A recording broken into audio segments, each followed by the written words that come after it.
Hi friends, एक और result आज डिस्कस कर रहे हैं संभव स्टील एंड ट्यूब्स का।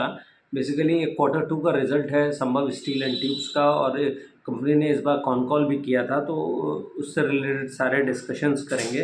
आपने अगर इस कंपनी के बारे में ना जानते हो तो मैंने एक प्रीवियस वीडियो भी बनाया है, पिछले क्वार्टर का भी रिजल्ट मैंने डिस्कस किया था, वहाँ पे बिजनेस मॉडल भी समझाया था।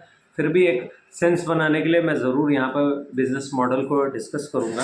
बेसिकली ये छत्तीसगढ़ रायपुर के आसपास का इलाका है, जहाँ से ये अपने फैक्ट्री को ऑपरेट करते हैं। कुर्थल में इनकी फैक्ट्री है, वहाँ से वो ऑपरेट कर रहे हैं। तो ये बेसिकली क्या करते हैं, स्टील से रिलेटेड प्रोडक्ट बनाते हैं, बेसिकली आयरन ओर, और साथ में जो आपका ये होता है डोलोमाइट होता है, और ये सारी चीज़ें as a raw material use होती हैं, जिसके बाद ये उससे एक माने स्टील बनाते हैं, और बड़े बड़े कॉइल्स, स्टील के कॉइल्स बनाते हैं, जिसके थ्रू ये उन प्रोडक्ट्स को प्रोसेस करके आगे फर्दर पाइप्स और ट्यूब्स बनाते हैं। बेसिकली रिलेटेड टू माने जो स्टील के प्रोडक्ट और स्टेनलेस स्टील के प्रोडक्ट जो भी हम देखते हैं मार्केट में बिक रहे हैं, वो उससे रिलेटेड कंपनी काम करती है। इनके जो इंटरमीडिएटरीज प्रोडक्ट होते हैं वो होते हैं स्पॉन्ज आयरन। ये स्पॉन्ज आयरन बनाते हैं, स्लैब्स बनाते हैं, एचआर और ईआर कॉइल्स बनाते हैं बेसिकली, और साथ ही साथ स्ट्रक्चरल पाइप्स में भी काम करते हैं, जो कि होता है आपका ईआरडब्ल्यू ब्लैक पाइप्स बनाते हैं, सीआरएचएफसी भी वो बनाते हैं। बेसिकली एक उनका पाइप्स होते हैं जो लगते हैं। और उसके बाद ये क्या करते हैं, इनका थर्ड प्रोडक्ट होता है स्टेनलेस स्टील का। तो ये स्टेनलेस स्टील जो है वो बेसिकली इनकी एचआर कॉइल्स और सीआर कॉइल्स से बनती हैं। Pre galvanised coils and pipes भी बनाते हैं, जिनका ज़्यादा डिमांड आ रही है। बेसिकली जो इनका कॉन कॉल और मैंने स्टेनलेस स्टील का भी कॉन कॉल सुना, तो उससे जनरल स्टेनलेस स्टील का कॉन कॉल जो सुना, तो दोनों की बात से ये समझ में आया कि स्टेनलेस स्टील के प्रोडक्ट्स की तरफ लोगों का रुझान, या कह लीजिए उसकी तरफ ज़्यादा झुकाव है। दोनों ही कंपनियां बेसिकली कैपेक्स कर रही हैं स्टेनलेस स्टील के प्रोडक्ट्स को बनाने के लिए। तो पहले तो इनका प्लान था कि ये एक्सपेंशन जब कर रहे थे तो इन्होंने सोचा था कुछ दो चीज़ें थी, मैं भूल रहा हूँ क्या एक चीज़ थी, लेकिन स्टेनलेस स्टील के साथ एक और कोई फैसिलिटी ये साथ में डेवलप करना चाहते थे। तो कंपनी का इस समय जो कैपेसिटी है वो करीब 5,08,000 मेट्रिक टन के आसपास है, और ये ग्रीनफील्ड एक्सपेंशन कर रहे हैं करीब 12 लाख मेट्रिक टन का। तो जिससे कि इनकी कंबाइंड कैपेसिटी करीब करीब 17 लाख हो जाएगी। अगर इसको देखें आप तो ये दिस इज़ 220 टाइम्स, माने जो इनकी कैपेसिटी है उसको 220 गुना बढ़ा रहे हैं। और इनका जो इस फेज़ प्रोजेक्ट में लगेगा वो 810 करोड़ लगेगा इस पूरे एक्सपेंशन में। बेसिकली ये फेज़ड एक्सपेंशन होगा, इसको ये फ़ेज़ 1 कह रहे हैं। तो इसके बाद आगे जाकर वो इसको और इंक्रीज़ करेंगे, अलग अलग फ़ेज़ 1, फ़ेज़ 2, फ़ेज़ 3 करके शायद ये करेंगे इसको। तो फ़ेज़ 1 जो है ये कंप्लीट होगा Q4 ऑफ 27, माने यहाँ से अभी करीब करीब 1.5 साल बाद। तो 15 से 1.5 साल बाद कंपनी का इसमें ये कहना है कि वो कोशिश करेंगे जल्दी करने के लिए, लेकिन वो फाइलिंग एक्सचेंजेस में यही बता रहे हैं कि Q4 27 तक जाकर ये कंप्लीट होगा। इनका प्रयास रहेगा उसको जल्दी इनकॉर्पोरेट कर जाने के लिए। तो देखते हैं कैसे क्या रहेगा। 125 करोड़ रुपए अलग से इन्होंने अलॉट किए हैं, जो कि ये पावर जनरेशन करेंगे। बेसिकली जब कंपनियां जो स्टील और इस तरीके के बिजनेसेस में काम करती हैं, वो अगर अपने पावर को इस्तेमाल करती हैं तो उनको बेसिकली जो है इबिट्टा लेवल पे एडवांटेज मिलता है उसका।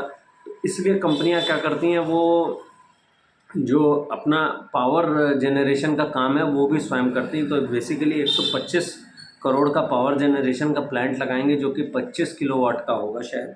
उससे किसी ने कॉन कॉल में ये भी पूछा कि इससे आपको फ़ायदा कितना होता है, तो उनका ये बताना था करीब करीब शायद 2 रुपये पर यूनिट का फ़ायदा होता है उनको, अगर वो अपना लगा लेते हैं प्लांट। तो मैंने कॉस्ट पे बचता है बेसिकली ये चीज़, जो कि आपको रिफ्लेक्ट होगी पैट में जाकर आगे चल के।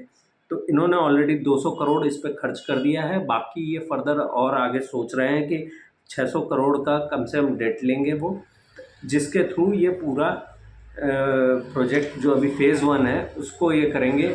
और इनसे पूछा गया कि फर्दर आपका और कोई इस पे वो है कि आउटलुक, कि आप आगे और क्या एक्सपेंशन करने वाले हैं, तो उन्होंने कहा कि अभी थोड़ा सा हमें समय दीजिए, इस पे हम वर्कआउट कर रहे हैं चीज़ें।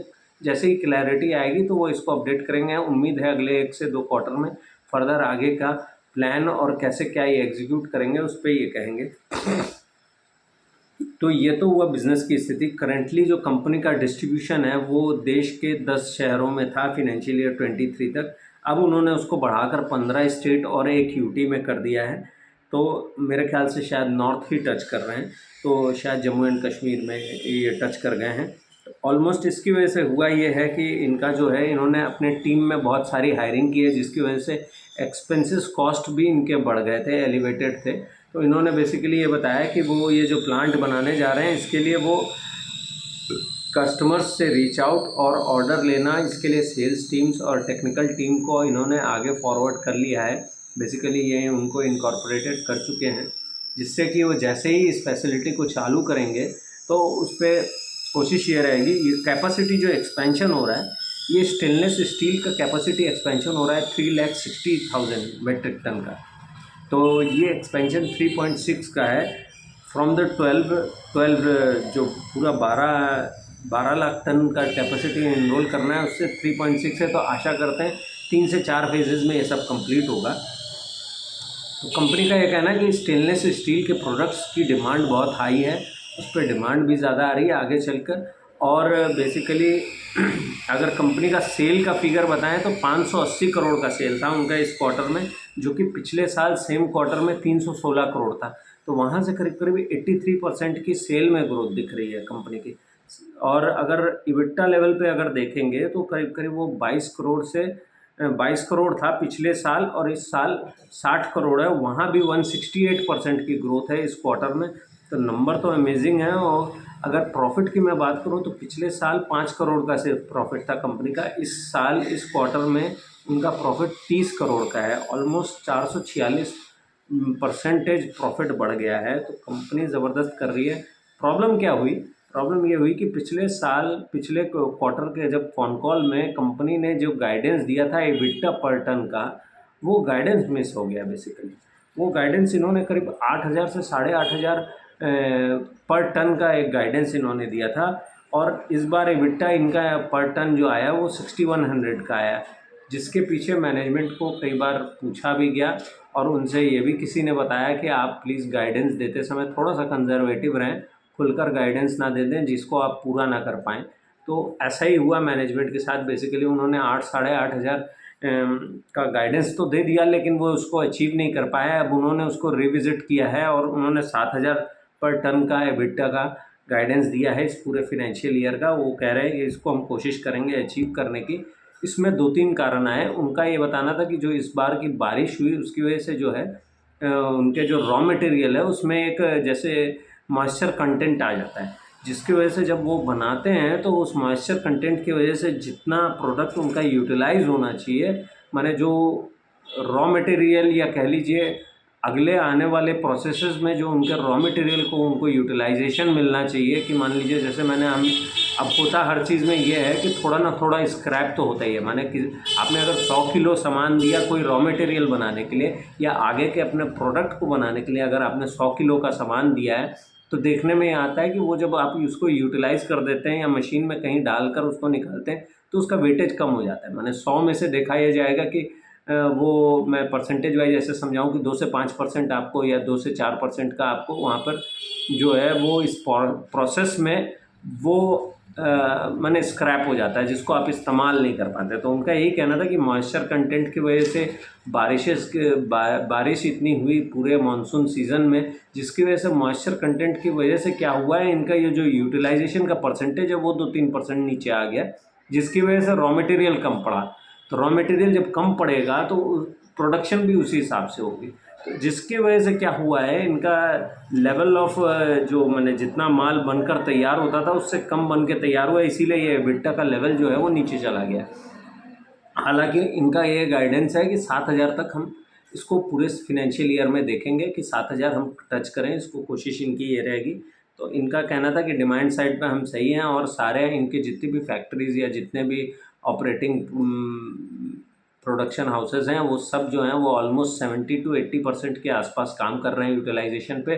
और आने वाले क्वार्टर में भी इन्होंने कहा है कि नेक्स्ट क्वार्टर तक एक्सपेक्टेड है कि ये ऑलमोस्ट 90 to 95%, 90% तक तो कहीं ना कहीं इसको अचीव करें, क्योंकि नंबर को लेकर पिछले क्वार्टर से इस क्वार्टर प्रॉब्लम हुई, तो मैनेजमेंट ने कई जगहों पर, मैंने थोड़ा सा उनका झिझक थी वो नंबर देने में, तो खैर वो दिख रही थी साफ। लेकिन अच्छी चीज़ ये थी कि मैनेजमेंट जो है वो खुलकर बताती है कि उसका प्लान क्या है। मैंने बहुत खुले दिमाग से और साफ गोई से इस बात को कहते हैं। देखिए, एस्टिमेट्स कभी भी गलत हो सकते हैं, किसी भी मैनेजमेंट के गलत हो सकते हैं। उस बात को एक्सेप्ट कर आगे मूव फॉरवर्ड कर जाना बिजनेस, क्योंकि देखिए वो एग्जीक्यूट कर रहे हैं। हम सब, आप तो रिज़ल्ट और सवाल उठा सकते हैं उन पर 100, लेकिन execution of the business is in their hands. तो जो कुछ वो करके दिखाएंगे वो हम सिर्फ बातें कर सकते हैं, लेकिन वो अपने लेवल पे, जो मैनेजमेंट है वो अपने लेवल पे जो काम करके दिखाएगी उसी का नंबर पे रिफ्लेक्शन आएगा। तो बेसिकली उनका ये है रेवेन्यू का जो गाइडेंस है पूरे साल का। एक और चीज़ थी, एबिटा का मार्जिन जो है वो करीब 10.39 है, जो इनका हाईएस्ट लेवल था करीब 15% का। तो 7% से शुरू हुए थे और 13 तक गए थे, लेकिन इस समय करीब 10% है। उनका बेसिकली यही कहना है कि प्राइसेस में भी फ्लक्चुएशंस हुई और सितंबर अक्टूबर में भी कुछ मार्केट में भी वॉलेटिलिटी है, जिसकी वजह से प्राइस करेक्शन हुआ है। और उनका ये कहना है कि इस प्राइस करेक्शन को आप इस तरीके से देखें कि आगे चल के हम जो रॉ मटेरियल यूज़ करते हैं उसका भी प्राइस करेक्शन हुआ है अक्टूबर नवंबर में। तो उनका ये मानना है ये सारे ही कारण थे जिसकी वजह से इनका जो EBITDA पर टन है वो नीचे चला आया है। तो इनका एक्सपेक्टेशन यही है कि आगे आने वाले समय में रॉ मटेरियल के भी कॉस्ट अगर नीचे जाएंगे तो उससे क्या होगा, इनको थोड़ा सा उसका फ़ायदा मिलेगा। इनके इन्वेंट्री में जो प्रोडक्ट्स का जो कॉस्ट है, कॉस्ट जो प्रोडक्शन कॉस्ट लगता है वो कम हो जाएगा। तो देखना होगा कैसे क्या रहेगा। पैट मार्जिन 5.2 था। अगर तीन साल का पूरे परफॉर्मेंस को देखें फाइनेंशियल ईयर 22 से 25 तक, तो अब तक इनका जो रेवेन्यू का ग्रोथ आ रहा है वो 23% से आ रहा है और ग्रॉस प्रॉफिट 31% पे है और EBITDA लेवल पे ये 8% के आसपास कहीं एवरेज लेवल पे आ रहे हैं। तो कंपनी का मोटा मोटी मुझे ठीक लगा। गाइडेंस यही था कि उनका यही कहना है कि हम कोशिश करेंगे इसको आगे फर्दर बढ़ाने की और सेल भी आएगी। इन्होंने अपने जो कैपेक्स का प्लान है उसको पहले कुछ और करने वाले थे, लेकिन अभी इनको स्टील में डिमांड सबसे ज़्यादा दिख रही है, तो इसीलिए इन्होंने अपना चेंज ऑफ द प्लान किया है। इन्होंने कहा कि जो प्रोडक्ट पे हमको ज़्यादा मार्जिन बनता है, बेसिकली EBITDA लेवल पे जो मार्जिन है वो ज़्यादा बनता है। उनका ये बताना था कि 15,000 का EBITDA लेवल पे मार्जिन बनता है अगर पर टन पे, तो उनका ये मानना था कि हम ऐसे प्रोडक्ट्स की तरफ फोकस करेंगे जहाँ पर हमको मार्जिन ज़्यादा बनेगा। तो इसीलिए स्टेनलेस स्टील को ही इन्होंने पहले चुना है, जिस पर कि ये कैपेसिटी का जो है एक्सपेंशन कर रहे हैं।